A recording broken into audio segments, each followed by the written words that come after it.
السلام عليكم، انا حسن وده التحدي الخامس من اصل 28 تحدي هنعملهم في الايام الجايه ان شاء الله. تحدي النهارده والله انا هحكي لك موقف حلو، فيلا بينا.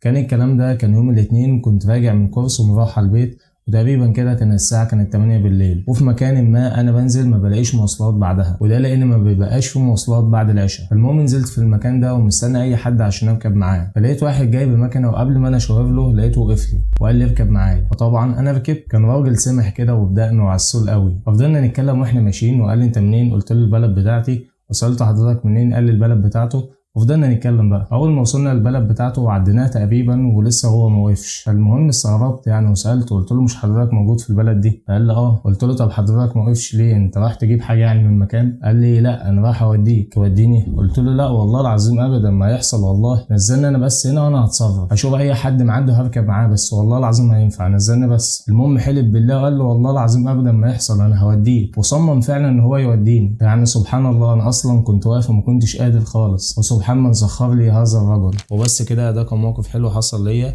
قول لي بقى تحت في الكومنتس موقف حلو عدى عليك وانت لسه فاكره. وكده بقى نعلم على التحدي رقم 5. استنوا بكره ان شاء الله في التحدي السادس. بيس.